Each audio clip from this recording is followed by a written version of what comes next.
Baik, saya akan menjawab pertanyaan pertama, yaitu apakah kasus tersebut termasuk dalam kategori nusyuz ataupun syikok. Nah, bahwasannya dalam keadaan yang seperti ini, jika dianalisa berdasarkan hukum rumah tangga Islam atau hukum rumah tangga di dalam Islam, ada dua hal pertama, yaitu yang pertama dalam kasus tersebut suami melakukan kekerasan verbal terhadap si istri, dan yang kedua yaitu suami tidak memberikan nafkah lahir yang cukup.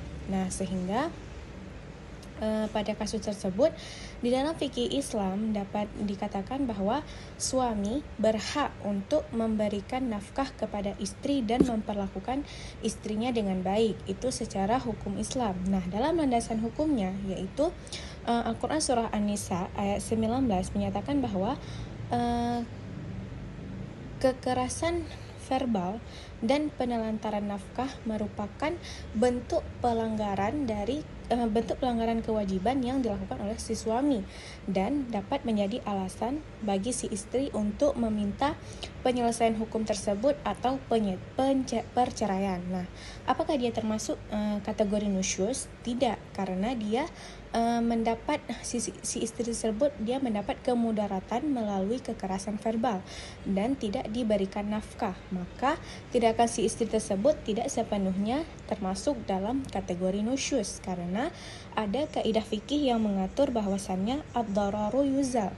Maka dalam keadaan ini rumah tangga mereka dikategorikan sebagai syikok karena terdapat perselisihan yang tajam antara suami dan istri tersebut yang mengecam rumah tangga mereka. Nah, dalam kasus seperti ini, solusi hukumnya yaitu mediasi atau islah atau perdamaian, dan apabila perdamaian tersebut gagal, maka dapat diselesaikan melalui perceraian di jalur mahkamah syar'iyah. Baik, selanjutnya saya akan menjawab pertanyaan nomor 2.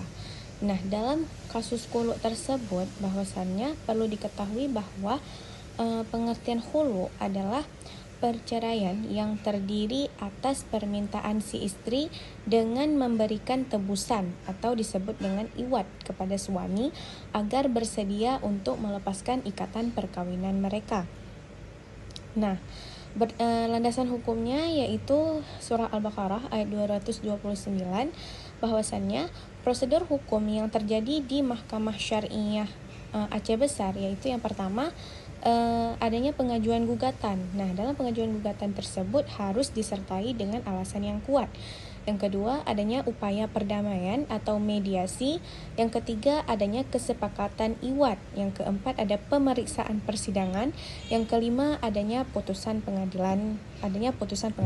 Nah, karena hal tersebut telah diatur dalam Undang-Undang Nomor 7 Tahun 1989 tentang Peradilan Agama, sebagaimana diubah dengan Undang-Undang Nomor 3 Tahun 2006 dan Undang-Undang Nomor 5 Tahun 2009. Maka talak yang dijatuhkan pada persoalan ini adalah talak bain sugro yang dapat mengakibatkan putusnya pernikahan.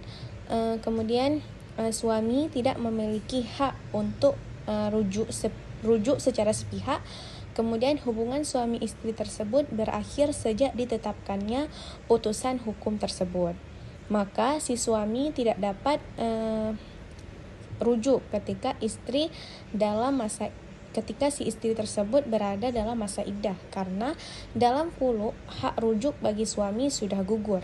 Nah, cara mereka agar dapat bersatu kembali yaitu dengan mengadakan akad yang baru yang terdiri atas yang pertama ijab kabul baru, kemudian ada wali nikah, selanjutnya ada 2 orang saksi, kemudian diberikannya mahar baru. Nah, selanjutnya ada persetujuan kedua belah pihak dengan mengadakannya pencatatan nikah. Maka demikian cara penyelesaian kasus khulu tersebut. Nah, untuk permasalahan yang ketiga yaitu hadanah. Nah, pada permasalahan ini, hadanah sangat diinginkan oleh si ayah untuk mendapatkan hak asuh anak dengan alasan memiliki kondisi ekonomi yang lebih stabil dibandingkan ibunya atau ekonomi yang berkecukupan. Nah, maka pada permasalahan ini, hukumnya adalah siapakah yang lebih berhak dalam memperoleh hak hadanah tersebut. Nah, maka menurut hukum Islam dan hukum positif di Indonesia, bahwasannya dalam hukum Islam, anak yang masih berusia, yang belum mumayyiz, berhak diasuh oleh ibu karena ia masih tergolong pada golongan anak kecil. Dan juga disebutkan di dalam hadis riwayat Abu Dawud bahwasannya engkau lebih berhak terhadap anak itu selama engkau belum menikah lagi. Nah, dalam kompilasi hukum Islam juga pada pasal 105 huruf A menyatakan bahwa dalam hal terjadinya perceraian, pemeliharaan anak yang belum mumayyiz atau belum berumur 15 tahun adalah ibunya. Juga diatur dalam Undang-Undang Nomor 35 Tahun 2014 tentang Perlindungan Anak. Nah, pada saat itu maka faktor ekonomi tidak menjadi penentu dalam memperoleh hak asuh anak dan tidak membebankan sang ayah yang lebih berhak untuk memperoleh hadanah tersebut.